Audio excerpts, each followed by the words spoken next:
Manatitra ny araba tompoko lasy tompoko vavy tonga soindray tao anatin'ny fandaharana le 20h15 eto amin'ny fahita lavitra 124 amin'ity androany ity. Zorakotondrina no miaraka aminao ato anatin'ity fandaharana izay resahantsika momba ny ankehitriny ity. Vahin'ny fandaharana androany Andriamatoa Lazara Zaferson, flou national ny antoko RCR na ny Rassemblement des citoyens responsables tantsay ihany koa miarabanao tonga soa ato anatin'ny fandaharana le 20h15 Andriamatoa Laza. Miarabanao namana Zorakotondrina, miaraba ny mpijery antsika ny amin'ity fotoana ity ary dia misaotra be dia be nareo ataon'ny M24 nanasa ny tenako ny amin'ity takariva ity inoantsika ary mba irina mba hitondra soan'ny firenena ny firaisan-dresahana eto androany miaraba tompoko. Ya, hoe antoko RCR nareo zay antoko misehatra eo amin'ny politika nefa Lazara Zaferson somary efa elaela tsy tazana taizana nandritra an'izay fotoana elaela zay teo tsy tazana teo amin'ny sehatra politika. Eo ihany ka, eo ihany fa ny fivelomana koa tsy maintsy atao satria ny anay ny politika ny ao anatin'ny RCR tsy misy olona mivelona amin'ny politika. Fa ny RCR dia Rassemblement des citoyens responsables zany hoe le olona mandray andraikitra no mivondrona hoe ndao raisina ny andraikitra fa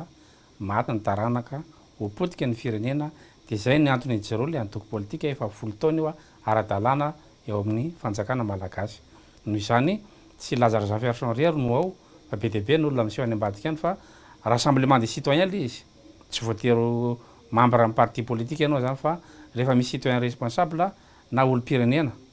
mandray andraikitra olona andraikitra dia miaraka amin'ny RCR ka tsy Lazara Zaferson nasongadina ao anatin'ny antoko fa ny tsirairay dia mitovy avokoa.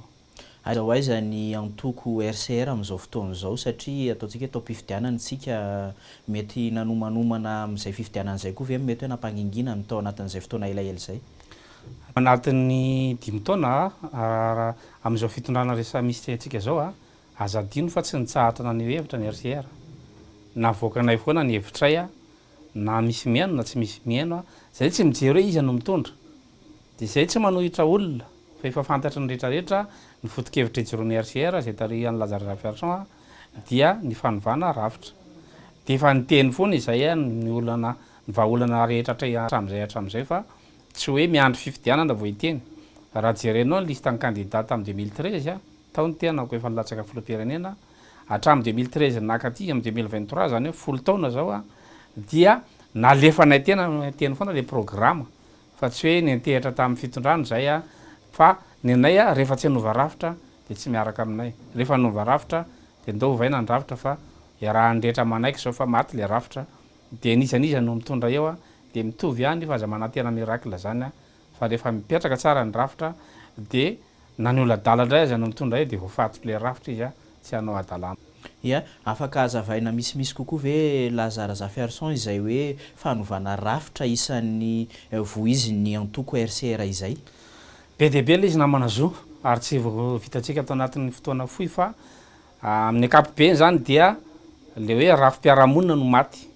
Ny rafim-piarahamonina izay tsy misy mifanaraka tsony amin'ny kolotsaina malagasy fa samy maka ho azy ny fiarahamonina malagasy. Io rafim-piarahamonina io nefa ny tokony hametraka rafitra politika dia noho izany rehefa maty ny rafim-piarahamonina dia tsy misy rafitra politika ihany koa azo apetraka. Ka rehefa maty ny rafitra politika indray satria tsy fiarahamonina normal nametraka azy dia maty koa ny rafitra toe-karena satria tsy hain'le mpanao politika no mitady rafitra toe-karena hifanaraka amin'ilay fiarahamonina satria efa mikorotana ilay fiarahamonina. Noho izany misy rafitra 3 ngeza be ao anatin'ilay atao hoe rafitra dia ny rafitra fiarahamonina, rafim-piarahamonina, rafitra politika ary ny rafitra toe-karena. Io rafitra politika io zany no fantatry ny besiny maro hatramin'izay amin'ny alalany hoe ndao tsika nova régime politika dia miala régime parlementaire tsika dia miditra régime présidentiel, semi présidentiel, semi parlementaire ohatrohatr'izay le fanovana natao hatramin'izay. Ary izay natahorana amin'ity ray mitoraka ity satria izay foana natao teto nandritry ny taona firy tao anatin'ny crise firy crise ny 72 crise ny 72 ny crise ny 91 ny crise ny 2002 ny crise ny 2009 dia nanova régime tsika fa zareo tsy mikitika rafim-piarahamonina, zareo tsy mikitika rafitra toekarena, tsy maintsy reo rafitra telo reny efa miara-miainga, zany hoe vo ametraka rafitra politika tsika, ametraka rezima de efa faritana hoe toekarena manahoana ary no ampiarahana am'ty rezima politika ty. Zay mahatonga ny mpanao politika any ivelany misy idéologie mazava. Ka rehefa ny droite no mitondra de fantapantatrao ny fomba hitantanana ny toekarena. Fa eto amintsika manova rezima politika fa tsy misy manaraka mihitsy aveo hoe toekarena manahoana ary miaraka amin'io rezima io. Ary rafim-piarahamonina ahoana ny tian'ny rezima politika io apetraka. Misy hoe rafim-piarahamonina zao ohatra hoe rafim-piarahamonina sosialista ve ka ohatra zao ny firindran'ny fiarahamonina ao anatin'ny eny amin'ny tanàna ray manontolo. Ary raha ohatra ka ametraka rezima politika ianao zany de efa manana eritreritra ianao, manana vision hoe fiarahamonina takany ahoana no apetraka ato anatin'ny RCR zany de mieritreritra zay ametraka fiarahamonina mirindra miverina maka ny fahendrena malagasy de ny mandray ny modernité na ny fivoara zao tontolo zao ampiarahana ao anatin'izay de raisina le toekarena hoe toekarena manahoana no entina ao anatin'lay rafitra toekarena de miverina zay amy resaka fambolena hoe ndaotsika iverina aloha any amy secteur primaire de rafim-piarahamonina miorina amy toekarena primaire no entina. Zany akory tsy midika hoe ajanona ny secteur secondaire sy ny tertiaire fa isika valopolo isanjato tsy nianatra dia mbola asa tanana aloha no mety amintsika zany hoe secteur primaire de mamokatra tsika ka rehefa voky tsika de mitady hevitra tsika anodinana azy de mandeha secteur secondaire na ny industrie de rehefa betsaka mivokatra vohodina zay tsika vao miditra amy secteur tertiaire makany amy vente sy ny commerce. Zany hoe tsy maintsy le secteur de base aloha satria ny population antsika ny population active na nolo afaka miasa de mijanona ao amy secteur primaire io le hoe tantsaha nefa tsy misy politika ny rezima politika. Ny rezima politika mamaritra amy politika mpanjakana ametraka hoe izy ao anatin'reto kosina population reto no ataotsika mamelona ty firenena ty. Ka raha le 80% no asaina mamelona le firenena de mirindra le fiarahamonina satria ireo no mahazo asa betsaka indrindra. Fa tsy maintsy ilaitsika ny secteur secondaire sy ny tertiaire fa misy ny atao hoe priorité arakaraky le rafim-piarahamonina misy. Itsika mbola tsy nianatra ny ankamaroany nefa tsika miazakazaka any amin'ny offre de service, qualité de service manahoana na inona ny kalitaon'ny tolotra omentsika raha ohatra ka olona tsy nianatra na any amin'ny hôtely zany na any amin'ny toerana fitsangatsanganana zany tsy mahay mirendre service na tsy mahay manome service akory le olona satria tsy nianatra izy. Noho izany miverina tsika amy secteur primaire zay ny rafitra toekarena ary miverina tsika amy fiarahamonina malagasy zay ny rafim-piarahamonina de reo metraka le rafim-piarahamonina zany mametraka an'lay rezima politika de misy rezima politika vaovao hoentin'ny RCR tsy mitovy am'le rezima politika am'zao, tsy mitovy am'le hoe député sénateur tsy zay le izy fa fanaraka amy rafim-piarahamonina malagasy de miova am'izay ny rafitra fitantanana de miova ny rafitra fitsarana mena fahefanam-pitsarana ny any amy base fa tsy voatery akatra any amy ville vao hamonjy fitsarana. Miova ny rafim-panabeazana miverina amy lafitry ny kolotsaina fanabeazana de ny kolotsaina malagasy no ampidirina ao anatin'ny éducation mba hanana le gasy fototra fa tsy manana identité izy. De miova koa ny rafim-pahasalamana any amy recherche fahasalamana, miova ny rafitra rehetrarehetra zany isaky ny secteur rehetra voakitika daholo izy rehetrarehetra ka tsy voatanisantsika eto zany fa angamba alefatsika tsikelikely izy de zay tratratsika ihany no ho ataotsika. Efa ao anatin'izay fanany rafitra fiverenana ny foton'izay ve zany Lazara Zafiarson satria raha ny hita eny amin'ny tambazotra sosialy eny de niverina anam-bolo mihitsy tantsamo izy tsika teo tao anatin'ilay famaritana nao teo. Ny mampalahelo eto Madagasikara de hoe rehefa tsisy asa de mandeha mamboly fa rahidiny ny atao hoe asa fambolena nefa ny firenena matanjaka indrindra de mpamboly. Ka inona moa no ataotsika eto rehefa tsy voky? Avitanao inona tsika? Iady am'izao tontolo zao tsika mba hiavonavina hoe anay Madagasikara nefa ny hanina hoaninao aza afaranao any amin'olona tsy aleo aloha mitady zay avoky. De manome modèle ny fiarahamonina zany ny RCR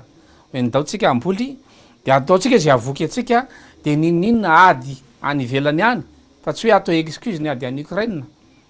fa ngatsika nga tsy mahavita mamboly vary mahana tany malalaka ngetsika namana so e. Ka za sady manentana n'olona ihany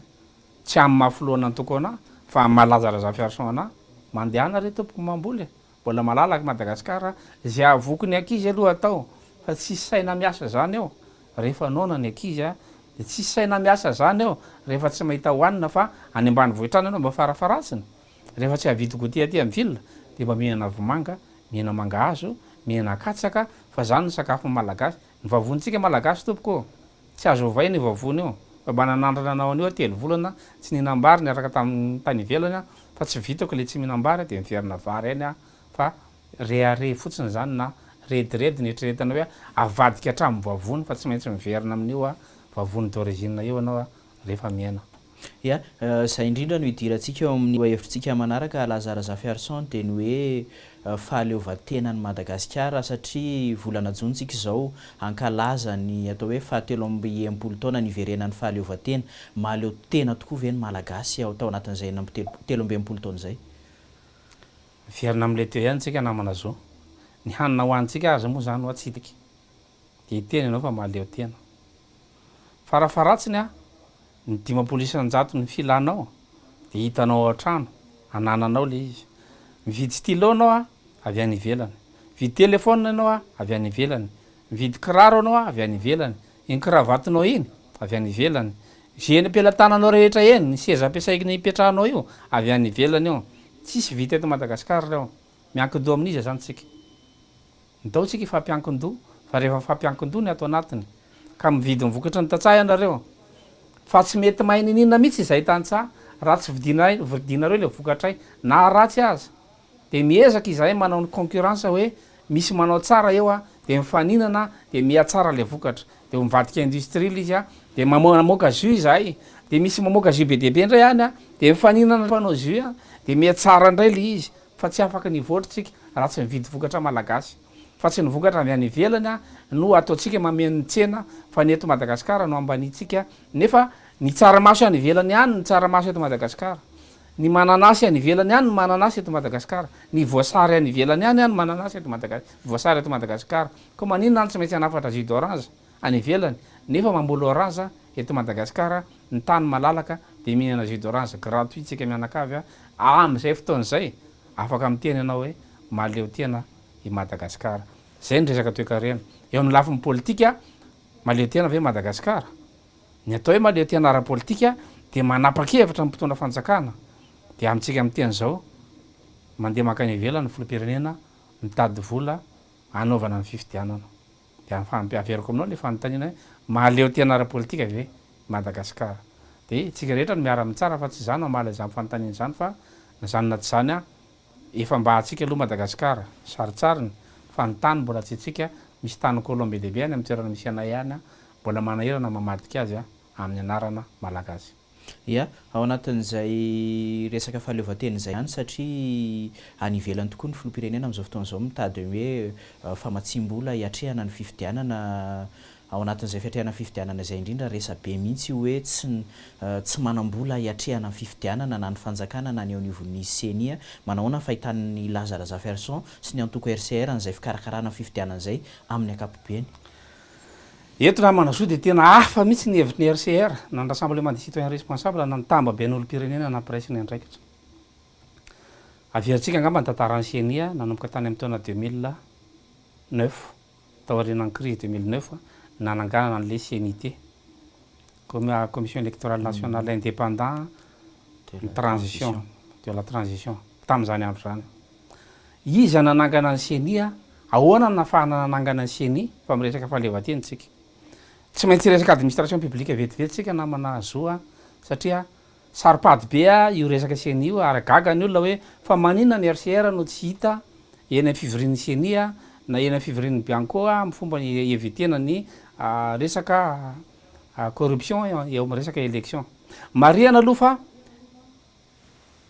misy ny atao hoe classification na fonction zany ao anatin'ny budget de l'État izao tontolo zao de nifanaraka de namoaka anao manculature ny FMI hoe inona avy ny atao hoe dépense ao anatin'ny fanjakana anankiray raha hoan'ny firenena aloha izy eo de eto Madagasikara de misy ny atao hoe PCOP na ny plan comptable des opérations publiques io zany ny fomba fandanim-bola de misy hoe reto ny olanina ao anatin'ny ny toerana anankiray zany hoe ividianana stylo de inona ny antsonany ny fourniture ve ny antsonany stylo sa inona any amin'ny PCG na plan comptable général de mamaritra an'izay ihany koa hoe reto zavatra reto atao hoe administration reto atao hoe investissement ohatra fa ny nomenclature navoakan'ny FMI na ny antsona hoe nomenclature fonctionnelle misy antony a mahatonga tena resaka FMI satria mifandray am'le resaka fitadiavam-bola ny ivelany amatsina fifidianana ny nomenclature navoakan'ny FMI de classifie ny dépense rehetrarehetra ho anankifolo ny dépense voalohany dia ny administration publique zany hoe ny services généraux des administrations no dépense voalohany dépense faharoa défense nationale ny dépense fahatelo ordre et sécurité publique dépense fahaefatra resaka économie ny dépense fahadimy resaka enseignement na éducation à protection de l'environnement azafady ny dépense fahaenina logement et équipement ny dépense fahafito resaka santé ny dépense fahavalo resaka culture sy loisir ny dépense fahasivy enseignement ary ny dépense fahafolo protection sociale reo ny dépense rehetra ao anaty nomenclature navoakan'ny FMI zay ka ny dépense voalohany zay services généraux des administrations publiques dia tsy azony mpamatsy vola idirana administration publique io souveraineté io tsy misy financement azo amatsina administration zay ny mahatonga amin'ny projet tsy afaka manakarama fonctionnaire ao anatin'ny projet fa fiandrianam-pirenena iny ka tsy azo ny any ivelany karamaina amin'ny fonctionnaire gasy indemnité ny azo nomena défense nationale koa tsy azo ny any ivelany idirana tsisy olona matsy volanao anamboatra basy tsisy olona matsy volanao anamboatra lacrymogène tsisy olona matsy volanao ividy an'ireo zavatra reo fa anao manokana iny ohatr'izay koa ny sécurité publique tsisy olona matsy volanao hiaro ny citoyennao atreo any Madagasikara ny ambony affaire économique resaka économie protection de l'environnement éducation logement équipement enseignement sy ny protection sociale azo ny any ivelany anampinanao ao am'le resaka administration de ovakiko misy ty texte ty namana zoa mba ahafantaran'ny olona hoe inona moa zany ny zavatra mitranga eto Madagasikara ao anatin'le administration services généraux des administrations publiques de misy ao amin'ny classification 016 de mamaritra ny hoe administration fonctionnement des services généraux des administrations publiques tel que l'inscription des électeurs sur les listes électorales administration zany ny inscription des électeurs ao anatin'ny liste électorale ray zay organisation d'élection et de référendum administration koa ny organisation na élection sy référendum roa zay l'administration des territoires ao anatin'ny administration koa ny administration de territoire averiko tsara ny inscription électeur ny organisation d'élection ary ny administration territoriale de sokajina ho administration zay tsy azo nizaniza tsabahana raha firenena maleo tena mifanaraka am'izay hoe zany zao ny zava-misy am'izao veriko aminao am'izay le fanontaniana ny senia de manao ny inscription électeur zay mahazo financement avy any ivelany ny senia de miorganiser ny élection zay mahazo financement avy any ivelany ny senia de administration territoriale satria midina eny amin'ny administration territoriale izy maka ny listany électorale sy rehetrarehetra de zay mahazo financement avy any ivelany veriko aminao le fanontaniana maleo tena vetsika administration io namana zo fa maninona ny manampahaizana malagasy fa maninona ny société civile fa maninona ny mpitondra fanjakana no mampiditra ny avy any ivelany amy resaka administration zany organisation d'élection inscription na électeur zany namana zo zavatra farany tsotra zany raha mandeha normal ny administration efa naeno ve anao fa hanomana fifidianana any États-Unis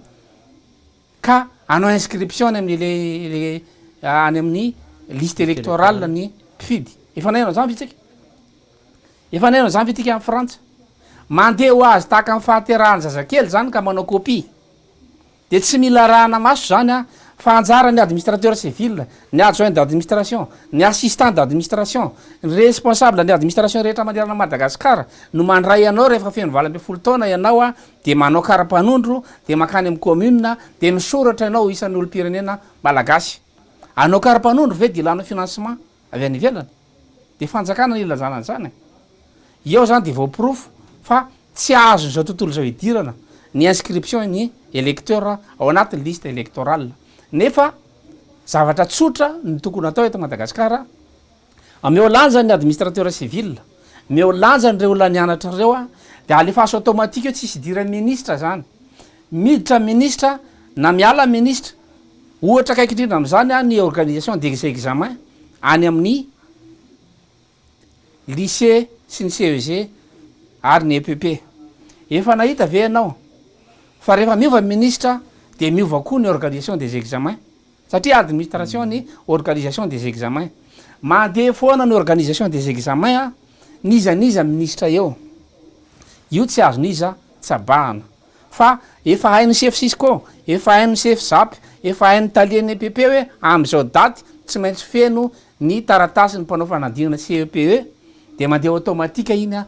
eran'ny Madagasikara de ohatra zay ny liste électorale any amin'ny firenena mandeha normal hoe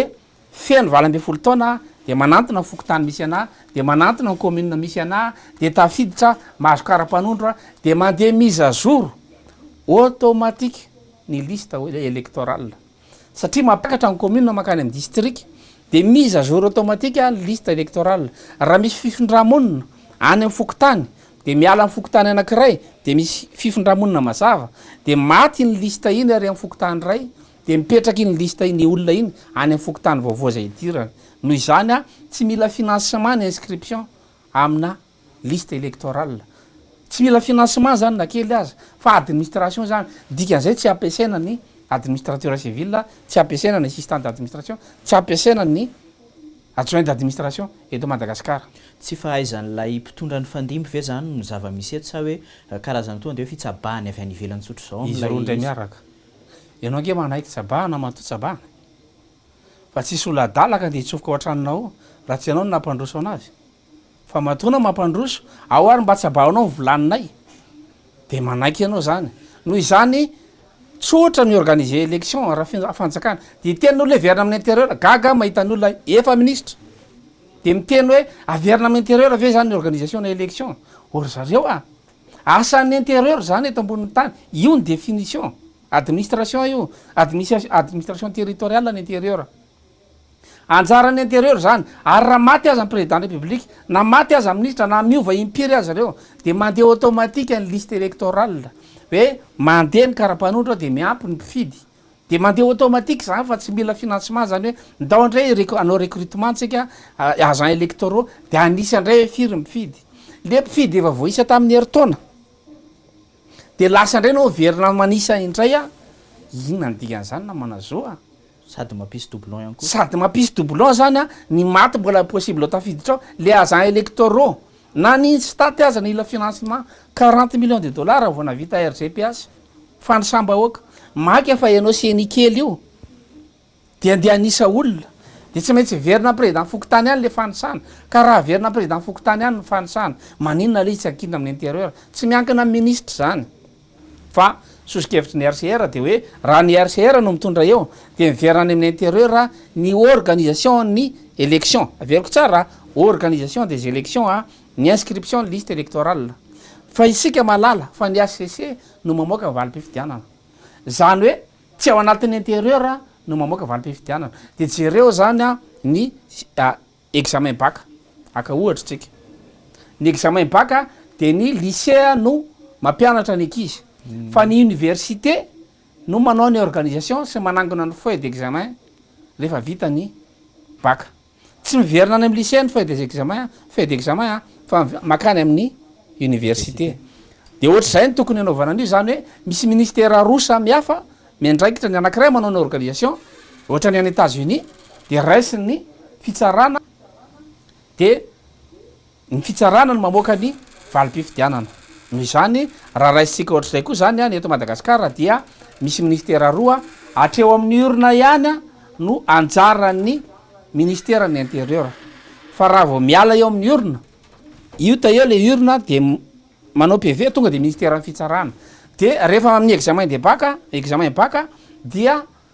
mamoaka ihany koa ny ministère ny enseignement supérieur mamoaka ny résultat ary tsy mamoaka résultat miandry ny aty amin'ny central fa azo ny mpitsara atao a no mamoaka ny valim-pifidianana any amin'ny circonscription de fantatry ny olona eo an-tanàna eo le valim-pifidianana hoe ity marina valim-pifidianana tato amin'ny district anay satria eo avy eo amin'ny commune makeo amin'ny district fotsiny a ny transport nylay a urne fa tsy any izy angalara anaty hélicoptère any eo amin'ny district iny de efa misy mpitsara de eo le mpitsara de efa manapaka hoe zao valim-pifidianana raha mpitsara maleo tena tokoa de mivoaka ny valim-pifidianana firenareo tany akandreo de mivoaka koa ny area de manao moyenne générale am'izay ny ministère ny fitsarana foy be de mamoaka ny ACC a de mivaly ny fifidianana de ina ny azo angalarina am'zany zay le atao hoe manova système namana zo fa ny olona moa zany a mahita hoe miteny anao aka volany ivelany a ny présidentsika organiser élection de tsika ny manaiky an'zany misy olona nianatra firy eto Madagasikara de anaiky an'zany nefa ny FMI verenako am'zay le nomenclature fonctionnelle ny FMI no mametraka fa organisation des élections a ny inscription des électeurs a de sokajina ho administration publique zay tsy azo ny any ivelany a idirany maninona ary tsika ny manaiky financement avy any ivelany amin'ny organisation ny élection fantanina mipetraka zany fa ny ao anatin'izay hoe fikarakarana ny fifidianan'izay raha ny zava-misy ankehitriny zany zao de inona no mety hoe azo atao sy vahaolana satria hatramin'izao na ny datim-pifidianana raha mbola tsy ny confirme ny eo anivon'ny conseil de gouvernement hatramin'ny efa tany amin'ny janvier tany ny seny inona moka lay daty hatramin'izao mbola tsy misy ny fanamafisana an'izay inona moa na azony gouvernement atao rehefa tsisy mivola ny olana fotsiny de zareo tsy mitsotra ary na misy vola aza io de efa fantatrao zany fa avy any amin'ny district avy any amin'ny fokotany 4000 kilomètres no entina miakatra ty Antananarivo vo azo déclaré na valim-pifidianana de inona moa ny assurance am'zany redirediny zany namana zoa tsisy nina azo sika antenena am'zany fifidianana zany a raha io système io no mipetraka eo noho izany mila manova rafitra ray manontolo tsika efa miverina ihany le resaka teo ka inona ny vahaolana azo sika omenana zany raha misy vola ry zareo a de angala-bato izy tsisy vola ry zareo a de tsy vita le organisation fa miandry an'reto communauté internationale ireto izy zay izy vao afaka miorganiser fifidianana de fantatra le fifidianana fa isy osoko a isy ala-bato ary hovidina daholo ny délégué de vote sy ny rehetrarehetra any amin'ny bureau de vote rehetrarehetra any inona ny azo sika antenana am'zany namana zo ny any ambany voatrano ko malala izy zany lazarazafyarson zany nanao maximum zay nanao propagande zahay rero no navita afisage manerana Madagasikara antany eo ny nosy be anala zay rery ny tonga tany nanao afisage fa tonga anay nosy be anala fa tsy mijery le propagandinao le olona tsy mijery le tracte zarainao le olona tsy mijery le programme anao izy fa hoe izy any nanome volana azy zay nijerena de anjaratsika mandinika fa tsika zany tsy afaka hivoaka eto zany a raha mbola io système io fa zay moa tsy manentsika amin'ny fitondrana hoe ty fitondrany ty rery nampiasa niseny io daholo zareo tao alolo tao fa maninona no eketsika organe kely ohatran'io ny organiser élection nefa misy administrateur civil firy amanarivona eto Madagasikara afaka miorganiser an'zany amin'ny fomba madio de misy mpitsara firy eto Madagasikara afaka manao déclaration ny résultat ny élection any aminy satria mpitsara izy tsy misy hoe mpitsara ambony sy ambany a rehefa mitana circonscription fa mpitsara daholo reo mitovy zany no fahefana afaka mamoaka valim-pifidianana fa tsy tonga re amin'ny ACC a de vakina tsirairay rehefa élection député de vakina tsirairay de anao hoe de mino fa mazoto ianao mihaino ny déclaration ny résultat ny élection ny communal araka ny aninao zao fitorina sy ny anao zao tany amin'ny commune zao district zao de mitanisa eo zareo mandrapariva ny andro de na zareo raha ve tsy leo ny tanisan'io misy commune 1696 anaovana déclaration na fifidianana de zany ve de io tany saina eo nianatra ihany tsika namana zoa fa zany zavatra zany azo décentralisena de manao ny azy ny fitsarana tsirairay any amin'ny base any eo amin'ny district no misy fitsarana de eo zany manao déclaration ny valim-pifidianana tsirairay a eo anao de afaka mivérifie hoe nangala-bato ve tato amin'ny commune zao ny antoko zao satria hitanao eo kaiky eo le valim-pifidianana tapitra treo a ny ala-bato fa milamina le firenena misy stabilité politique aorinan'zay zay ny programme ny RCR zay nanaovana an'io averina amin'ny intérieur ny organisation de averina any amin'ny ministère amin'ny fitsarana élargissevanay zany hoe hitarinay a ny fomba famalina valim-pifidianana de tsy mila miakatra ty atanina rivotsony a ny valim-pifidianana fa eto Madagasikara ny indice de l'éloignement ny tinatena am'le indice de éloignement de hoe mandeha 4 kilometatra ny fokotany ray vao tonga any amy distrika rehefa natao ny analyzy a dia mandeha eo amin'ny 4 andro 3 andro 4 andro ny fokotany anankiray any lavitra any zay ny betsaka indrindra mandeha 3 andro vao tonga eny amy distrika de ny 3 andro iny zany ny vadim-pifidianana iny eny an-dalana de mba tonga zany a le fanjakana mandefa 4 raka le vatim-pifidianana fanjakana ny makanioka izy miorganize an'io de normal be raha voalatra le vatim-pifidianana fa raha ohatra io ka mbola iandry ny valim-pifidianana avy any 4 kilometatra ty miakatra ty amin'ny ACC de azakakytsika raha ray volana sy tapany a vao mivoaka valim-pifidianana akoatr'izay alabato a fa mila manova rafitra tsika namana zao ia ao anatin'ilay fikarakarana ny fifidianana miazoazo am'izao fotoana zao io misy ny resaka ihany koa ny hoe tokony hirosoana amina transition mety aminareo ve zay hoe teteza mita izay lazalaza fiarson indrindra ao anatin'le fametrahana fanovana rafitra resahanareo le fanovana rafitra ny namana zoa tsy resaka hoe anympoanao politika ka hoe anao teteza mita tsika de toy tamy 2009 a de nympoanao politika rery no ao a de voky izy rehetrarehetra de tsisy miteny a de jerevantsika ny compte jerevantsika ny compte any amy trésor any ny fantaniam-bola tamin'ny teteza mita rehetrarehetra voatery amin'izy ty anazy le compte fa tsisy mahay ny exécution budgétaire le olona napetraka teo satria ireo ny namanamana hitreto nge hoe nametraka ny CT tsika tamin'ny andron'ny transition 2009 de mivorivory ry de zay mba ampitiro tsisy indicateur ninina fahana mametraka système fahana stabiliser le firenena fa il suffit mahazo seza fotsiny rehetrarehetra raha zany le transition teneninao a non fa izay mieritreritra régime préparatoire fa tsy transitoire satria le transition zany miala ny 4e république anao miditra 5e république fa aminay le république mihitsy mbola tsy mitombona tsy mbola misy chose publique zany eto na res publica na fananam-bahoaka tsisy an'izany eto mbola tsy nametraka an'izany Madagasikara zay ny mahatonga ny miverina am'le rafitra hoe rafim-piarahamonina ny atao hoe république de ny fiarahamonina nametraka ny régime politique arak'le teny teo hoe chose publique fiarahamonina ny mametraka an'ilay régime izy amin'ny fiarahamonina nametraka fitondrana teto taizy nisy fiarahamonina mifanaraka tam'izany efa nanao convention nationale anga Madagasikara tao aoriana fanjanahantany hoe ndao tsika nanao convention nationale de ifanaraka tsika efa hiarahamonina eto ahoana ny tsijarantsika ny arena ahoana ny anaovantsika ny administration inona ny ampidiritsika anaty système éducatif inona ny zavatra rehetra afahatsika mitazona ny kolotsaintsika afahatsika miara-miaina mifankatia eto anatiny tinosy ty efa nanao an'izany tsika raha mbola tsy nanao an'izany tsika de mbola tsisy le république noho izany régime préparatoire pour l'installation de la république zany eo régime anankiray a mipréparé fotsiny mandritry ny taona maro a fa tsy vetivety mipréparé fotsiny a ny ametrahana république tokoa eto Madagasikara zay anara le république aveo nataony olona 5e nataony fa république vaovao no apetraka dia misy préparation zany ao anatin'io nametrahana le haut conseil des sages ahitana le haut conseil des chefs d'état de misy haut conseil maromaro haut conseil des chefs d'état misy haut conseil de l'administration misy haut conseil de la défense misy haut conseil économique et social misy haut conseil pour la concorde nationale zany hoe ahitanao ny karazan'olona rehetra eto Madagasikara ny foko a sy nyreo représentant ndreo rehetrarehetra reo a mibalize aloha an'ilay a gouvernemanta de reo no miara-manangana ny gouvernemanta sy ny haut conseil miara-manangana constitution mihitsiny de constitution io a diniana anaovana débat isaky reo conseil reo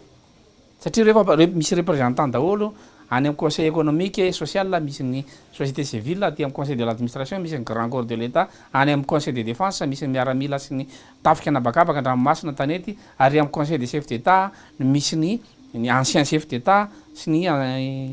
olona nitondra teo aloha ary amin'ny haut conseil de concorde nationale misy olona voafidy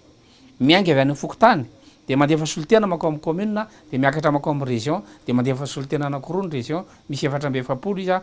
enina amby 7 zany satria 23 ny région zao raha tsy efa niampy le 24 de 27 zany reo olona reo miara mivory de misy secrétariat exécutif le au conseil des sages de zay vao mipetraka ny hoe ndaotsika anangana constitution io asany au conseil des sages io zany a législateur en constitution de io any manorona mihitsiny lalam-panorenana ifanaraka amin'ny fiarahamonina malagasy zay le régime préparatoire ka tsy hitovizanay mibe sy maro fa efa niadivanay hatramin'izay nananganana régime préparatoire anovana rafitra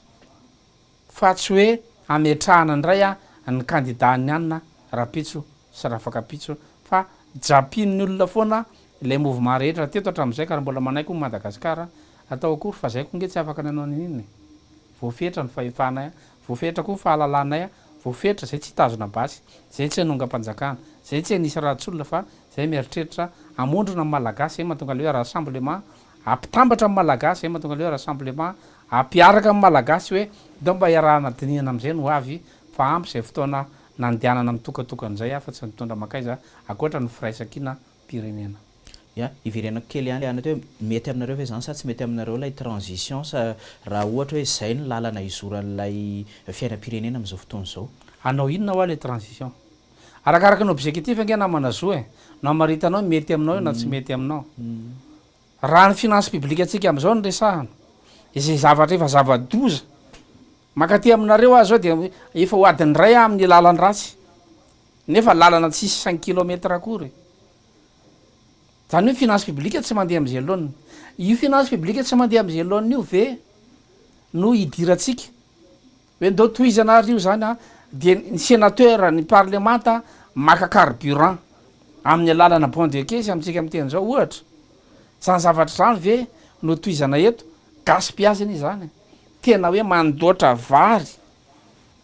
eo amason'le vahoaka malagasy misy hoe loarako tya de ataoko anaty viliko ato a de za ihany mihinana fa nareo tsy mahazo mihinana zay nge ny ataon'ny mpitondra rehetra za raha miteny mpitondra eto de tsy milaza régime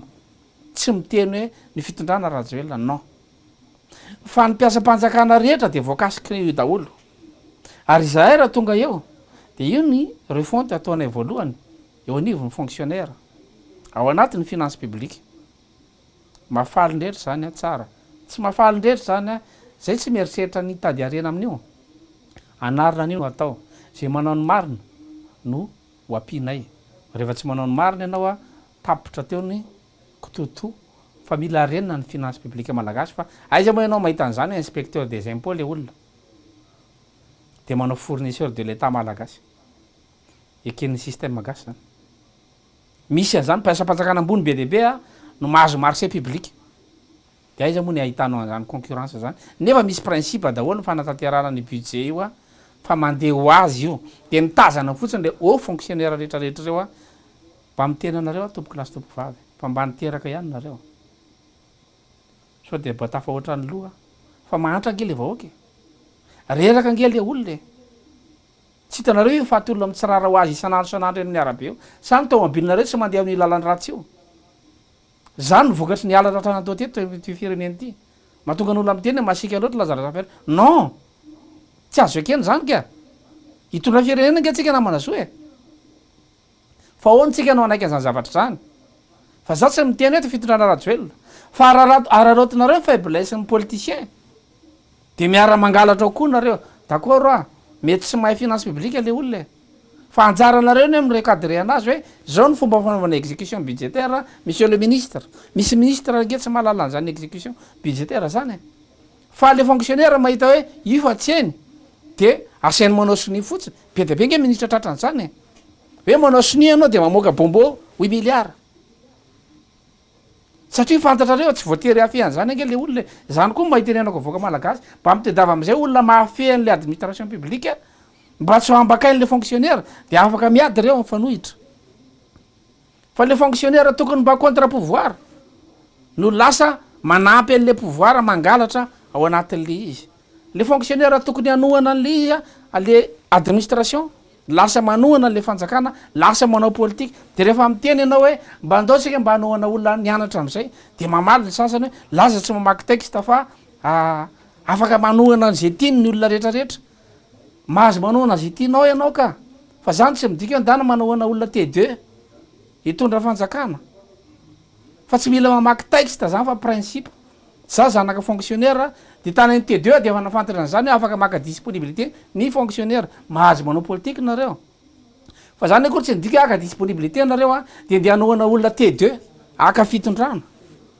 de nefa fantatra ao fa ianao a manam-pahaizana de le olona T2 no ifehanao a ao anatin'le administration de io am'izay izy fa tsy mahay l'exécution budgétaire de sainao maniza manao sonia zavatra tsy feno de mangalatra i de anao koa mangalatra mahay temps de miaraka ao nareo ovaina te zany tompo fampy zay ia inona zany tena hoe mety hoe fototry ny olona ny eto Madagasikara ka mahatonga ny fiainam-pirenena mikorosofahana toy izao Lazara Zaferson iny efa resantsika tena namanazo maty daholo le ravitra rehetra maty io administration ny atao hoe administration zany a de mandeha systématique raha mikarakara taratasy ianao any amin'ny domaine ohatra de misy référence omenanao de ny référence iny a misy ordre chronologique zany a hoe ity tonga tamin'ny latsinainy ity tonga tamin'ny talata ity tonga tamin'ny larobia de rehefa mikarakara an'iny domaine de latsinainy ny ataony voalohany ao fa am'izao fotoana zao a tsy mandeha automatique atsony io fa raha tsy manaraka le dossiernao ianao de milevina any amin'ny farany ambany any iny efa tany am-pony zany gadrain'ny fitondrana tata tetezamita raha mato Christine Razanamason ny ministre ny fitsarana tam'zany a Andriamatoa général Ravalomana no seg tam'zany a commande gendarmerie tam'zany a de ny président Rajoel ny président transition tam'zany andro zany efa tany am-ponja fa misy olona efa folo taona tao am-ponja fa tsy manana havana izy karakara ny fitsarana tsy manaraka le règle administrative atsony hoe normal de tokony manaraka chronologie ny dossier fa any ianao zany ka rehefa tsisy mamony dossiernao de ao ianao zany de le olona tsisy olona ikarakara ty ivelany tsy manana fianakaviana akory izy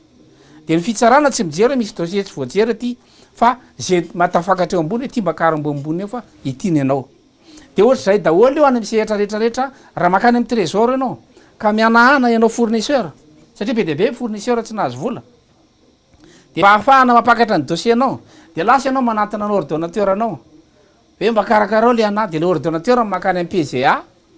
hoe ty anahy ty mba ataova ambonimbony fa ty mba matotra ty fournisseur ty na ity kosa efa mba ela be ka raha tsy en bonne relation amin'ny ordonnateur anao ianao de tsy makany le ordonnateur de any volanao tavela any ary mety tsy hita mihitsiny aza fa tsy fantatra akory hoe misy iny dossier iny maty zany administration zany maty zany système administratif zany système zany mila velomina ndray mandeha andeha automatique de tsy mila manao ninina akory ianao a fa tahaka ny manatitra CV any amin'ny entreprise io raha entreprise normal izy de atsony ianao rehefa tonga ny fotoana hoe tsy lany ianao na lany fa raha entreprise kitoto izy de angoniny hoe CV anao a de tsy rara iny zay ny atao hoe administration fototry ny olana zay no mahatonga le kolokolo fa tsy mikolokolo ny fototry ny olana le administration tsy mifonctionne no mahatonga ny kolikoly fa raha mifonctionne tsisy andany andro de anao intervention ka misy zavatra be deabe ke atao amin'ny fiainana andavanandro e fa raha mifonctionne normal io fa ny administration ohatra ny vatan'olombelona io e mifo azy masonao rehefa marainy ny andro na tianao na tsy tianao de mihiratra ho azy sy nga nisy nakatanana hoe mba sokafo ny masoko mifo azy masonao io mihiratra ho azy io de ohatra zay ny administration systématique zany zavatra zany de zay no alaina tahaka rehefa mitantana fanjakana ka rehefa tsy mahay administration raha teo mpitondra de tsy fantany hoe zay ny tokony fonctionnement ny administration ka zay système maty zay no mahatonga le kolikoly apetraka ho fotsiny système hoe ity ny système de mametraka indicateur anao hoe 5 jours ihany de le ny régularisation ny dossier eny amy trésor ohatra manaraka an'iny rehetrarehetra fa be deabe ny manao intervention zay tsy mandre le 5 jours fa maika be ny anay de manao intervention izy any amy trésor de voahitsaka le olona tonga aloha de voatery le olona tonga aloha tao mandeha manantona anao ndray manao kolikoly ny anandre mba apakaro aloha de adiny be sandro zany sisa le izy zay manam-bola akarina ambonimbony ny dossier akarina ambonimbony ny dossier de voatsindreo zay tsy manam-bola ary raha ohatra ka mitombo le izy satria misy dossier isanandro ao de taka le olona any am-ponja hoe any ianao mandrapahafaty mety olana mahatonga zay koa ve Lazara Zaferson le hoe poste politique le postena ministre sy ny ohatran'izany eto amin'ny firenena ny lala le poste politique ange de mba afahana manova n'le régime fa tsy hijanona foana hoe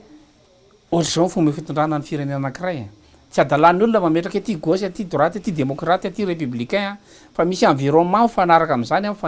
fanerasera am'izao tontolo zao tsika raha misy ady eto am'izao tontolo zao ilainao maka républicain iady fa raha ohatra ka milamy zao tontolo zao de ilainao maka démocrate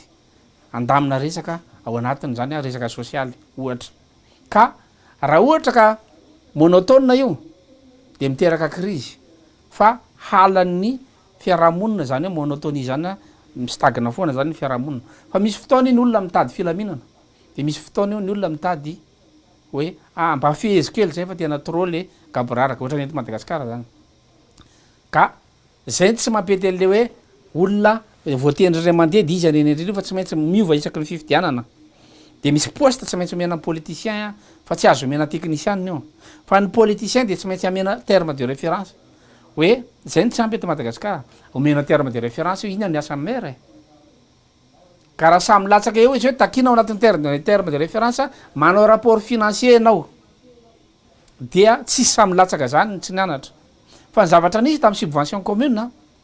le maire tsy mahalala hoe anina iza ty vola ty fa nalefana subvention commune tsy maha exécution budgétaire ny maire ividianany balle friperie azy ny subvention de lasa mivarotra friperie maire ka ianao tsy mametraka terme de référence fa raha sinao terme de référence io miverina any ambanivohitra ny olona nianatra satria tsisy candidat any de midina any le olona nianatra io zany de anao be ny tanànany aminay fa tsisy olona any de midina manaraka koa ny technicienne manampy an'lehibe ny tanàna de midina manaraka daholo ny technicienne rehetra midévelopper an'le commune de mandeha ho azy satria le terme de référence fotsiny no mibaiko an'lehibe ny tanàna de mifonctionne le administration zay le système tsisy daholo zany rehetrarehetra zany eto Madagasikara anova rafitra za RCR nefa nitolona nitaky an'zany hatram'izay fa resy lahatra moa voaka malagasy arabasoa arabatsara rehefa tsy resy lahatra voaka malagasy ataotsika akory fa mbola aka t-shirt izy de aka kasikety de anao fotsiny le t-shirt rehefa maty ny jiro masolo le jiro ary izy ka atao ana fa zay mahana vahaolana am délestage zay mahana technicien be deabe mahana vahaolana am'zany fa zany tsy nitenitenenay hoe ao anatin'ny telo volony nga zany azo estimena vitaitsika io maharitra kely nareo tanàna rivien fa vitaitsika eo tanatin'ny ray taona nga zany hita estimena korotana be nge hoe branchement jirama io nga fantatro tsony hoe niaizany makaiza nga io verifiable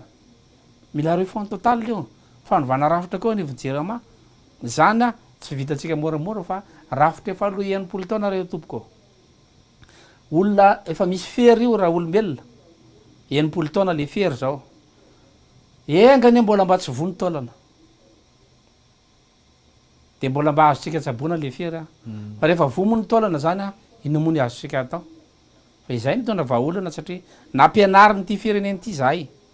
izahay ao anatin'ny RCR be debe ny olona nianatra ao anatin'io ary zahay tsy mieritreritra hoe tsy maintsy ipitondra daholo zay rehetra ao anatin'io ao tsisy fizarana poste hoe ianao aridy ianao aridy ianao aridy non mandray andraikitra fotsiny le olona reo ary mitodika manokana amin'ny RCR ny tenako amin'ny mafilo nasionaly ana mankasitraka re tompokoa fa tsy hoanana ho anareo an'ireny tsy laza no ahindrahindra ao anatin'ny RCR fa hoan'ny taranaka malagasy le izy de mandray andraikitra tsika tsy mana ratsy an'izy an'izy tsika tsy miady amin'izy an'izy tsika tsy manao zay siny miady eto amin'ny firenena tsika raha ty tsy mahay miady fa itsika nampianarina hitantana firenena ya iresaka actualité kely tsika Lazare Ferson nisy an'ilay hoe charte de bonne conduite izay nokarakaraina ho an'ny antoko politika hiatrehana ny fifidianana ahoana ny fahitany ny RCR ny charte de bonne conduite iny zany hoe mila manao fanekena ve zany tsika sanao na manazo olo-dehibe anao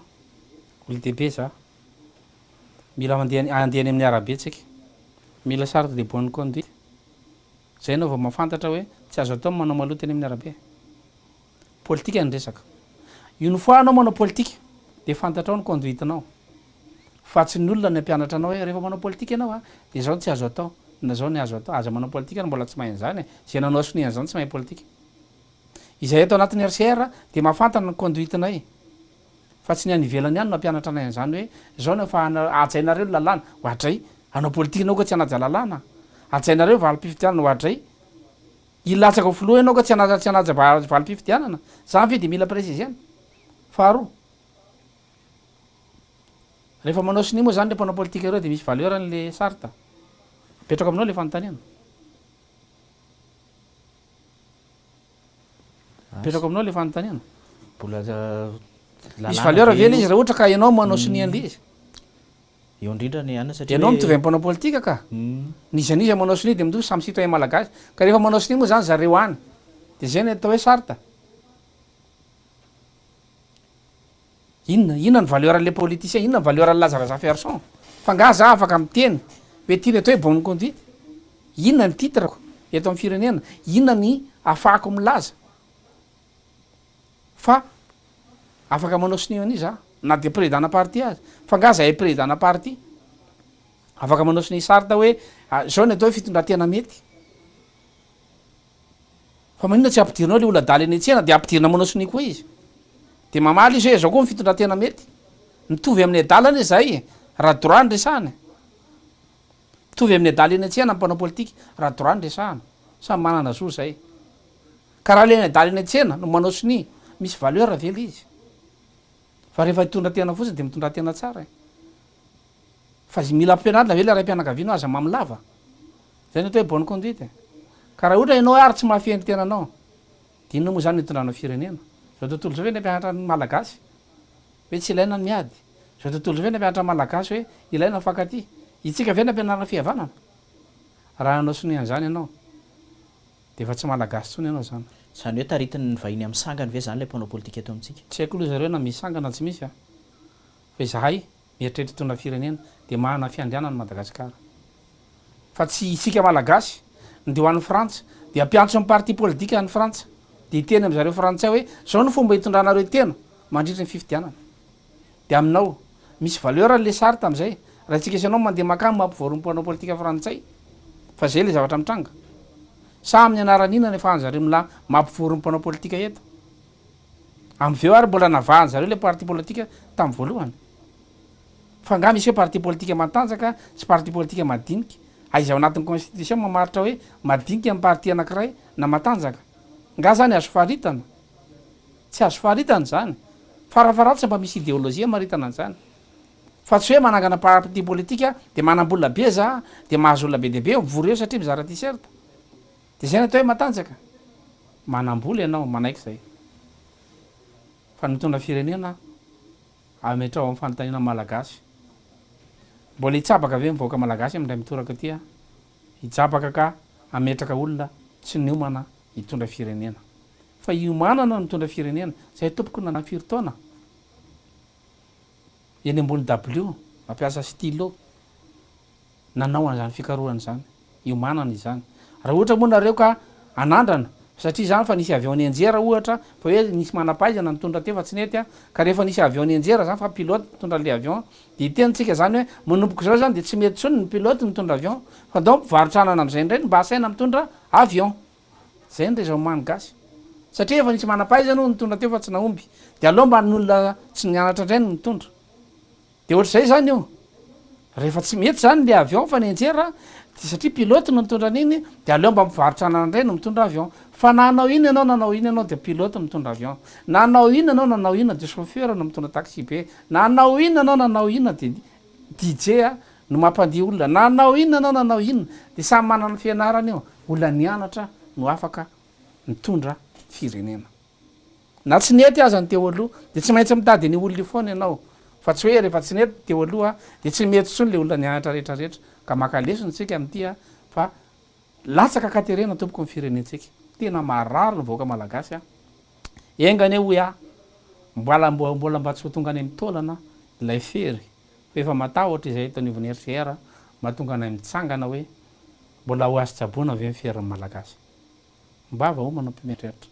ia ampifandraisiko kely amin'ilay resaka fitsinjaram-pahefana zay fanazavanao samy hafa teo izay aminareo ve mipetraka lay hoe fitsinjaram-pahefana tena izy na ny hoe décentralisation effective eto Madagasikara am'izao fotoana zao ia raha mahita ny namana soa zany zavatra zany io ny commune Antananarivo raha tsika mahita io inona moa zao mivolan'ny commune io ny lalana hita raha mahita io ny lalana eto andrenivohitra de maika moa zany lalana eny ambanivohitra any ka le izy tsy resa-bola ihany ny fitsinjaram-pahefana fa be deabe ary ny fitsinjaram-pahefana ny décentralisation tsy vertical tsy secteur ray hoe budget ihany ny décentralisation tsy zay le décentralisation ny RCR fa horizontal transversal le décentralisation eritreretiny RCR eto Madagasikara ve misy décentralisation mandehana fotsiny ianao hoe tsy amery tsy atosika de jereo manahoana ny zavatra misy eo ny budget mpanjakana io nga voazara mivangongo ty hoe carburana olo-mpanjakana anankiray ny hoe 20 millions d'ariary ny directeur miakatra directeur anankiray mahazo 20 millions d'ariary eto Madagasikara carburant de atao mandeha firy mille kilomètres izy zany ny aifany any ambanivohitra any na taratasy aza tsy hitanao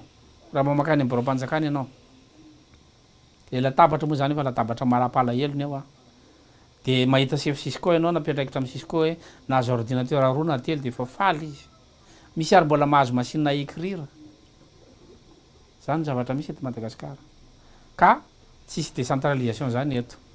dikan'izay manitsaka constitution daholo ny mpitondra rehetra fa tsisy an'izany eto anao décentralisation système zany resany zany fa tsy hoe ndao zaraina ny vola de samy mihinana ninazy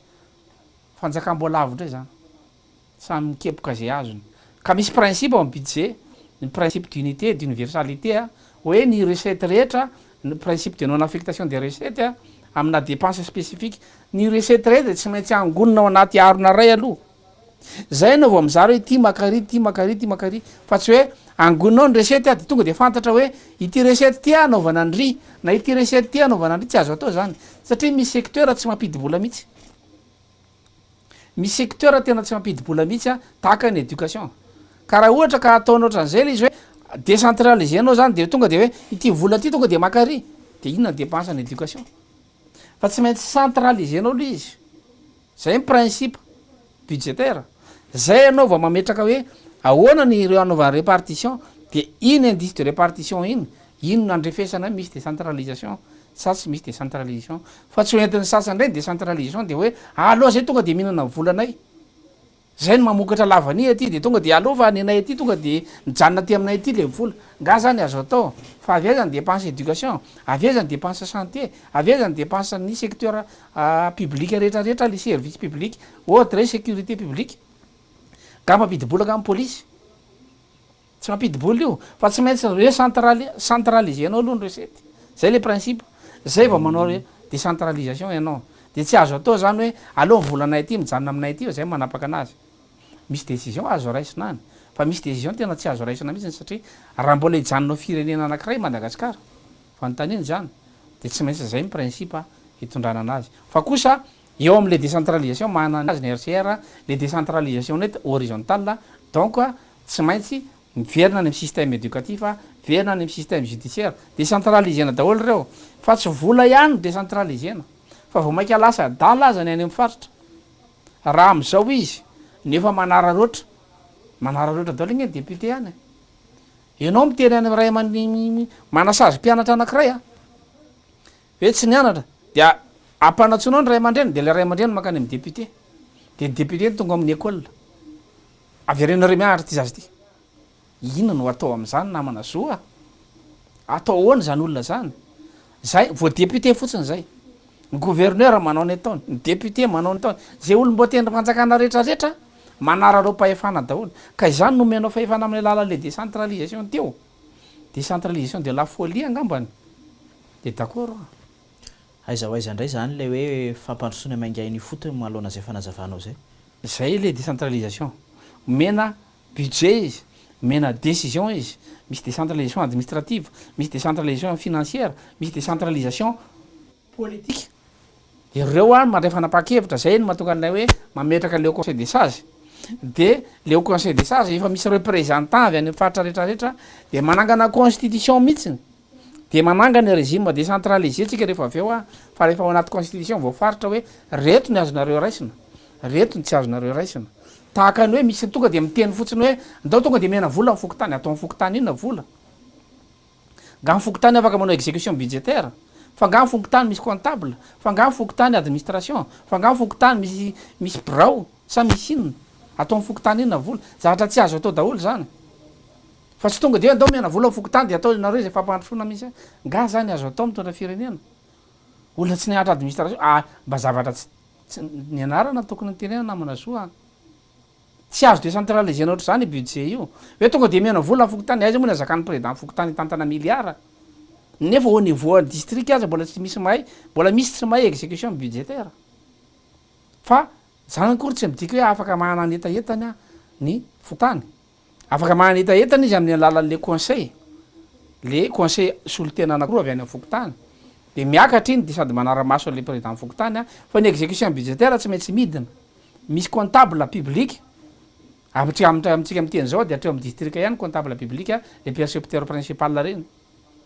reny no mitantana an'le vola fa mbola tsy tonga any amin'ny commune akory ko maiky efa any amin'ny fokotany nefa principe d'exécution budgétaire de mametraka fa tsy maintsy comptable public no mamoaka ny vola io ny dernier rempart de l'état mpiasan'ny trésor io no mamoaka vola farany hoe azo avoaka ty vola ty na tsy azo avoaka ty vola ty fa raha tsy zany de anao gaspillage daholo any ambanivohitra rehetrarehetra any de anaranao pahefana daholo de tsisy raha manjary zany ato amin'ny firenena zay ny problème am'zany zavatra zany fa ilaina décentralisation manaiky an'zany anisan'ny victime zany aky ny tenako hoe anisan'ny taky an'zany zay na de resaka éducation fotsiny azy ilaina décentralisation fa décentralisation mifanaraka amin'ny norme fa tsy hoe décentralisation tonontononona fotsiny le izy de ho atao le izy fa transversal zany décentralisation zany misy any amin'ny éducation misy any mbola ilaina ve no maka sujet d'examen aty Antananarivo raha CEP ohatra fa maninona sujet d'examen ve de tsy ny mpampianatra ny PPA any fa any Mahanoro ny anamboatra sujet ho andry zareo any de tokony mba tantara Mahanoro no adinina am'le ankizy ao fa tsy tantarana Antananarivo nga misy ankizy avy any ka tonga ty Antananarivo akoa fa maninona raha vela manao sujet d'examen io zay zao décentralisation aty amin'ny système éducatif fa ny olona rehefa miresaka décentralisation de vola de décentralisation koa ny any fitsarana hoe azo atao ny manapaka eny anivon'ny commune raha fitsarana ady heloka tsotra fa raha ady heloka bevava de zay vao tsy maintsy miakatra any amin'ny district mila mpitsara sermenté fa raha ady heloka tsotra aveo hoe de tonga taonao nangalatra amin'ny mangazoko de zay ve ny andoavanao fre iakatra ty Antananarivo itorenana dikan'zay décentralisena koa ny système administratif fa tsy vola ihany le izy be de be zany zavatra atao anatin'le décentralisation fa io mo tsy vitantsika eto daholo namana zo fa no fotoana raha teo foy manoloana an'izany rehetrarehetra zany Lazara Ferson inona ny ataontsika hoe vahaolana foiezaka avy amin'ny RCR inona ihany koa ny atao hoe vahaolana lavitrezaka ny vahaolana foiezaka de ny finance publique fitantanam-bola mpanjakana manaraka norme zay ny tadiavin'ny bailleur de fonds ny rehetrarehetra mpiara-mony nantoka amintsika rehetrarehetra na tsy voaty anangata-bolany aminy azy ianao fa raha mahita ny famantaniam-bola amin'ny caisse de l'état ianao de mahita hoe hay ve misy vola ato fa lany mpitondra ka raha io ny misy encadrement tsara voara-maso tsara ny famoaham-bola fa ianao ke mahita ao anatin'ny finance publique zany hoe tena gaspillage tena matsiravina nena zany namana zo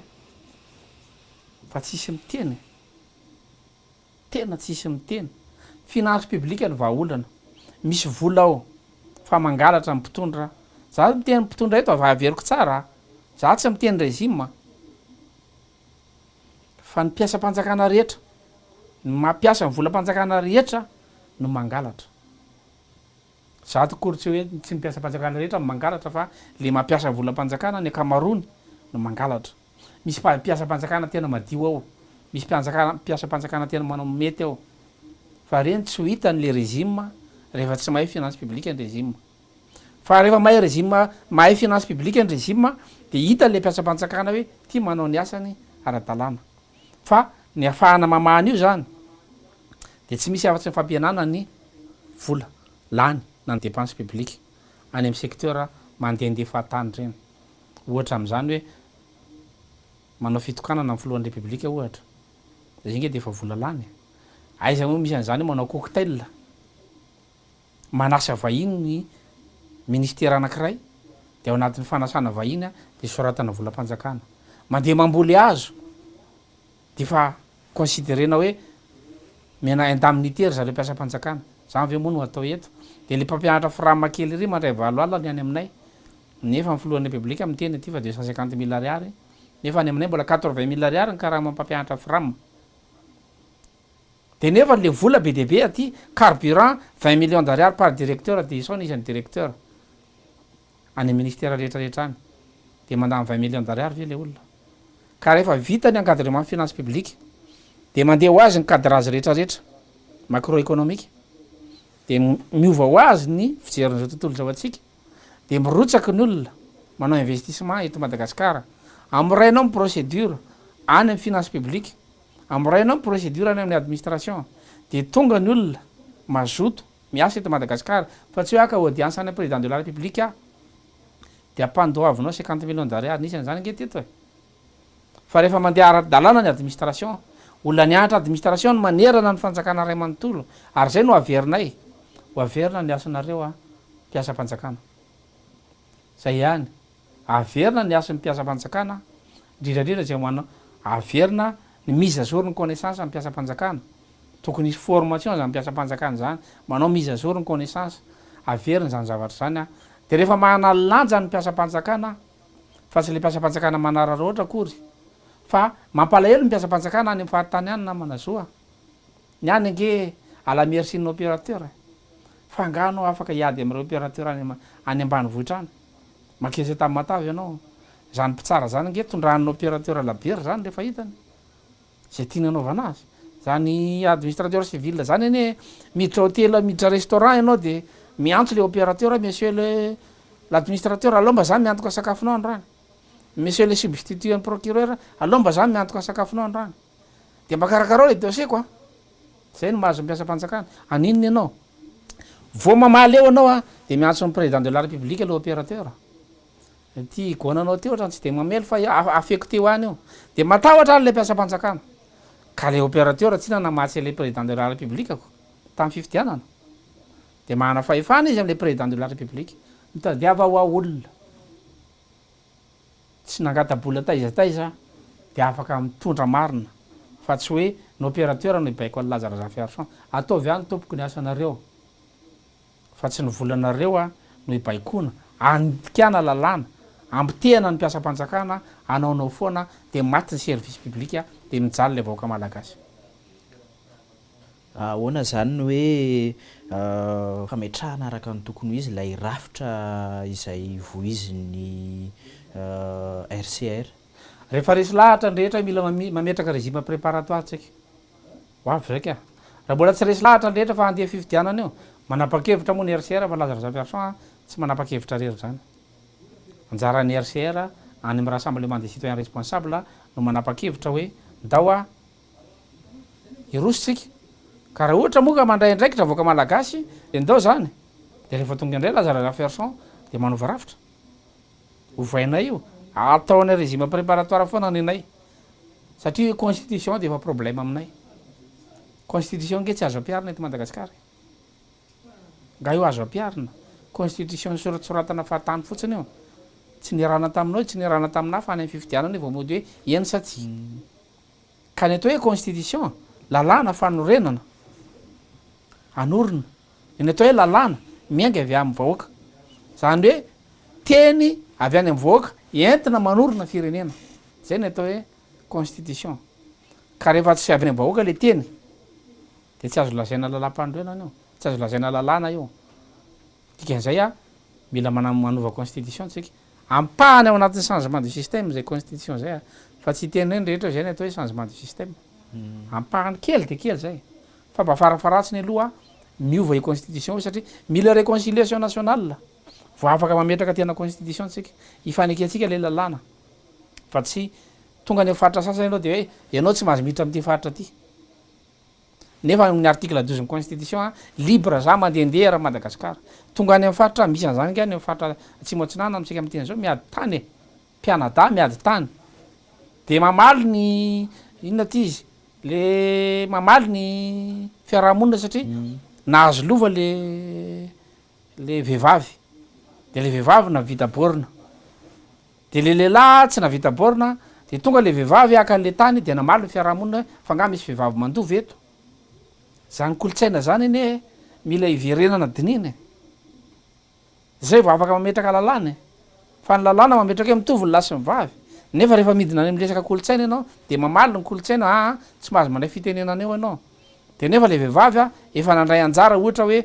tamin'izy mbola kely de efa niaraka tamin'ny ray aman-dreny teo karakarahan'le tany rehefa lehibe vo ilika izy mila ovaina zany kolotsaina zany raha te androso tsika mila mise à jour ny culture tsika fa misy tsy mifanaraka amin'ny toetrandrotsony de zay mahatonga an'le constitution maty tsy azo toeterahana akory ny constitution misy eto amintsika lay lalàna veny tsy misy sa hoe lay lalàna ny tsy voaja malohana le lalàna no tsy avy any amin'ny vahoaka de tsy hain'ny vahoaka manaja azy nga moa avy any aminao le hoe tsy azo tonana toga gasy anaty taxi be ina aizanao manaja an'zany nga avy any aminao zany avy any aminao ve hoe tsy azo sotrona toka 29 mars de arahany fanjakana ihany le tsy azo sotrona toka 29 mars nefa efa tamin'ny andro fanjanahantany zany lalàna zany satria natahatra mpanjanahantany hoe ny malagasy mamy lava de zareo mamy na tonga an'le 47 de tsy azo sotrona toka fa sao de raikitra ndray mibagara de atram'izao mbola tsy azo sotrona toka ihany a 29 mars de raha tsika manaiky eny de midy daholo mibara za tsy mpisotro toka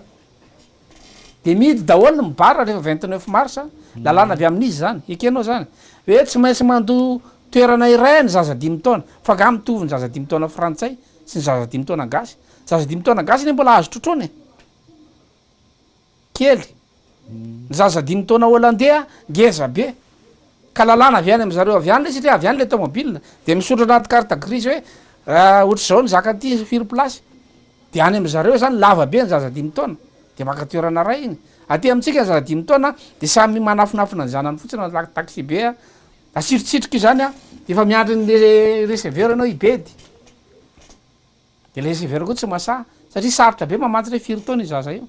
ka lalàna avy any amin'olona avy any napetrako etiko tsy miatra zany lalàna zany tetoary le nisy lalàna hoe asena manao kravaty ny sefotany chauffeur taxi be lalàna avy any ivelany avy any le de ny bataina teto fa ny atao hoe lalàna de teny rana avy any amin'ny vahoaka ifanekeny ifampitondrana nanao teny rana ve tsika ifanekeny ifampitondrana eto Madagasikara fa raha mbola tsy nanao teny rano tsika ifanekeny ifampitondrana de mbola tsy misy ny lalàna ary tsy hainao ny andeha am'zany lalàna zany satria lalàna ny fanekeny zareo tany le izy zay mahatonga ny hoe système ny kopiena io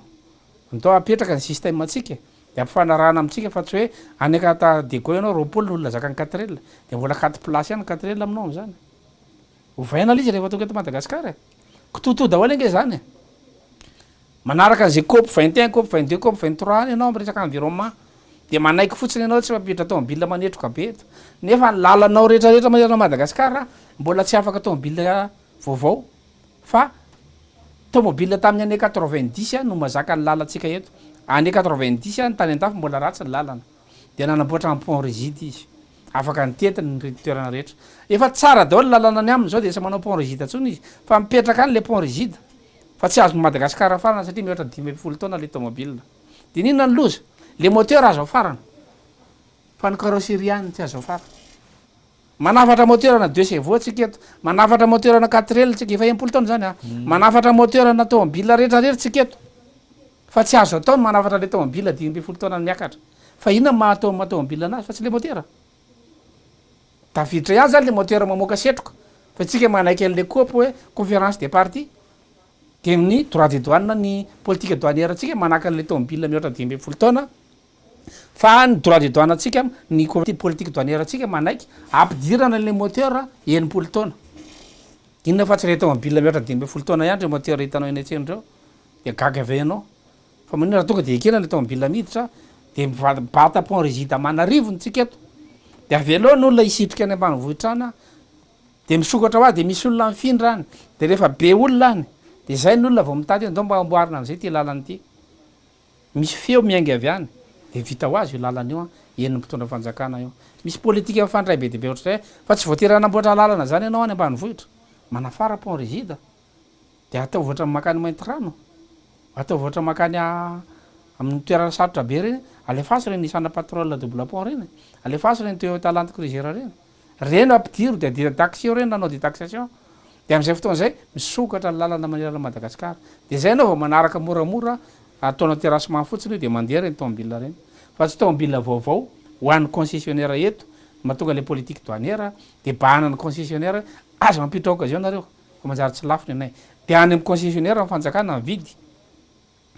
de lafo be de lasa any le volam-panjakana de itsika tsy misy fanafody any amin'ny hôpitaly mbola tsy ho tonga saina ave tsy anjaran'ny solombavam-bahoaka ve no manavao sy mametraka an'izay lalàn'izay Lazare Zaferson ka le solombavam-bahoaka maty le rafitra parlementaire misy eto de izy député ray ve de afet district ray nareo aty itosy tenao hoe de mieritreritra fa voatetiny député mbony district ny itosy iny amin'ny vazivazy aiza ny ahitana an'izany eto zany ve ny anangona ny etaetam-bahoaka fa zay ny ametrahana an'le conseil des sages hoe misy olona solotena roa avy any Fokotany de avy any Fokotany miakatra commune de reo mivadika parlement communal reo dikan'izay tsy mety io député io tsy ampy io de député mahana assistant parlementaire 12 fa rehefa miteny RCR hoe dao nangana au conseil des sages de atao be deaibe ny olona avy any amin'ny faritra mitsofoka ao anatin'le conseil des sages olona mavesatra be zany ohatrany ankaramana zany le député nefa mana assistant parlementaire 12 12 fois 150 firy zany 150 fois 10 fotsiny efa 1500 plus 150 fois 2 300 1800 zany a ny député eto amitsika raha adika am'teny tsotsotra raha mahazo 2 500 000 francs avy ny assistant parlementaire fois 1800 de ohatriny ny vola lany ny parlement atsika nefa ny avany any ny vadiny ny cousin ny zobavy ny zodany reo ihany ny ataony assistant parlementaire ko maninona tsy avadika le système anangahoana atsika olona avy any amin'ny Fokotany de olona tena n'olotsaina olona tena tondra ny tatitra avy any amin'ny vahoaka zay vao mifonctionne io système législatif atsika io zay le fanovadrafitra zavatra voadinika namana zo no entina eto fa tsy torapoa tsy etaeta ny lazaraza fiarson mba mangetaeta hoe zao fa zavatra voadiniky ny ekipa voafehin'ny ekipa misy juriste be deaibe ao a misy ingénieur be deaibe ao a misy mpampianatra université be deaibe ao anatin'ny RCR hatramy mpampianatra université any ivelany ka tsy teniteny foana eto zay fa raha mahita diso am'ireny nareo a de ahitsy io tompoko fa zay mbola afaka manitsy fa zay a nandinika zay vao nilazany zany hevitra rehetrarehetra zany de ho avy ndray mpangalatahaka hoe zao ndray zany hono ny atao hoe de anjaranareo miaro an'le izy ianareo citoyen responsable fa zany natao teto tany deuxième république olona hafa nanao ny rédaction ny fanagasiana de olona hafa manatanteraka anazy ka izahay no manao ny rédaction le refondation de tsy ny olona hafa ny voy refondation du système politique mba arovy re tompoko faiblesse-nay zay tsy manam-bola iarovana an'io isorana ianao atao amin'ny télé M24 tena isorana re tompoko anareo tompona andraikitra sy ny tompony télé tsy voavidinay vola zao fandraisana andraikitra zao ataonareo zao efa fiarovanareo an'le hevitra sady a ny famoahanareo an'le izy eto a isorana be deaibe anao mpanao gazety ya taona ny fifidianantsika araky ny efa nampatsehivitsika teo a ny taona 13 miomana andray anjara amin'izay fifidianan'izay ve ny antoko RCR mialohan'ny amaraparanantsika andraisantsika Lazaraza Ferson efa mivaliko teo zay fantaniana zay namana zao zay a na antoko azy de tsy misy hoe fondateur ny fananay zay ny esprit zany tsy ana ny RCR tsy fananako za koa mba piasa ny RCR ka mampiasa ny RCR na de tsy manapa-kevitra rery za mivory zay de mahita ny rehetrarehetra ndao raha nga atao ty fa mijaly le vahoaka ndao tsika na hoanina tsy hoany ohatra de manao laza rehefa ozy ny rehetrarehetra aloha tsy miditra fa vola miasa eo fa zao sosoa de mijanony laza fa zaho tsy manana intérêt akoatra ny fanavotana ny piraitan-drazana amin'ny anaovako RCR fa tsy RCR ny amelomako vady aman-janaka de tsy RCR ny amokisako ny ankonako fa fandraisana andraikitra izy ty de miandry anao zany raha andray andraikitra ianao de ampio le olona manohana zany andao iroso raha ohatra moa ka tsy andray andraikitra ianao fa velao mihitsy aloha am'izao mety le zany de isaky maty ozy any jiro de ampidirony t-shirt fa mety amiratra zany iny na inona lokony na inona lokony fa samina andray t-shirt daholo nareo tamin'ny fifidianana zay tompoko tsy nizara t-shirt avoay daholo reny t-shirt reny rehefa maty ny jiro hoy nareo mandatsa ihany tompoko samy tompona andraikitra am'safidin'ny olona fa zay hitaiza firenena fa tsy teny aminareo zay hoe aleo indray ny volan'ny olona any fa volana dala sanatry tompoko zay tsy manao an'zany aza maka volan'olona zany nareo rehefa resy lahatra amin'ny heviny nareo a de fidio izy fa hevitra no hitondrana firenena foto-kevitra no hitondrana firenena idéologie no hitondrana firenena fa tsy haitraitra hoe vitako ao fa haiko ekipa no mitondra an'io zahay ekipa efa ela ny nahitsy mpikambana isaka miakatra plateau zao de manitsy mpikambana hoe zao ndray ny ahitsy monsieur le président fa tsy mety ty de mipetraka ianao hoe azo ahitsy de rehefa mitondra firenena de azo ahitsy fa tsy voatenena ianao de tezitra de mandray angady ively olona de misambotra olona de mampigatra olona tsy zany no atao zay tompoko tsy hamalifaty zay tsy hamalifaty ny zavatra natao taminay zay tsy hamalifaty hoe nareo rangalatra teo de valifaty zany fa de atao mamay daholo no fahavalo zay tsy manana fahavalo ka reo mpanao politika reo aza tsy maintsy ataonay zay anatsarana ny fiainany fa zay nanaovany fianianana rehefa mianiny Lazara Ferson de mikatsaka ny asosiny tsara ny fiainana malagasy ao anatin'zany ny mpanao politika ka na adversaire politika azy ao anatin'ny fifidianana tsy maintsy ho ataonay ny anatsara ny fiainanareo fa ny fanekenay zany fa tsy hoe adversaire nareo de hoe anatin'ny tolona sasy le ny tolona reto sasy ny tolona de tsy mena seza tsy zany no mitondra firenena mahay anao sa tsy mahay ainao ty zavatra ty sa tsy hainao ity ny terme de référence vitanao io de mandeha ny entretien rehefa vitanao io manaika de atao ny contrat de ataovy le asa de zay mitady indicateur hoe zao ny contrôlenay an'zao rehefa tsy vitan'zao io de roasinay zao fa zay ny fanaiky tamvoaka malagasy fa ny avitan'le asa anasoan'ny fiainany no anaovany fianianana ny akoatr'zay tsy mahay zay zay tsy mahay miracle hoe ampidinina viti-piainana rapitso zay tsy mahay miracle oatra zany tsy mahita miracle oatra zany ny atao anatin'ny RCR zay ny anatra de tsy ahita miracle mihitsy zay fa raha hita miracle ina nde andakilasy hoe ampidinina tamika viti-piainana rapitso za efa tsy nihinan-kena ray volana ty no ampidinao vitikena milahatra eny etsena daholo tsika isianao rapitso milahatra ena mbola isiana raha afaka pitso tsy isiana tsony raha afaka pitso rehefa tsy isiana raha afaka pitso pénurie zany miakatra ho azy mividikena ahoana mbola miakatra any le vidifa mividy am'zay rehefa miakatra mividikena milatsaka ho azy ndray le volana ampakarina teo ampakarina fandroandray ka tsisy production ntsony eo tsy hoanina ntsony eo tsy maintsy anafatra avy any ivelany ianao ny baiko ny any ivelany hoe zao ihany ny temps d'essence anay nefa ianao manafatra dana re tompo mamboly eo dana mamokatra fa rehefa misy vokatra eo ny avy any ivelany aza mandadilady aty amintsika aty hoe zay mba hitady mananasy aty aminareo aty de zay tianao anaovana amin'ny prix any am'zay de miakatra sandambolanao fa tsisy miracle io zay koa tsy ianao an'zany hoe miakatra eo zay ka rehefa tsy vitanay de miala zay fanambadiana aza tsy azo atao an'zany fanambadiana aza tsy azony tenenina hoe ivady aminao fa raha ohatra ka tsy miteraka tsika ray taona de iala za fa sako misy tena milaza aminao fa vitako tsy azo atao an'zany mitondra firenena tsy azo enti-po oatra zany ka hoe iala rehefa tsy vitako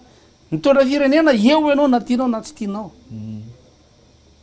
vonon'olona eo anao raha mialaala fahatany eo fa ianao nanaikiditra eo zany mahatonga anay miteny hoe tsy miracle mitondra an'io aza manatena miracle la Lazara Ferson no mitondra Madagasikara dana miasa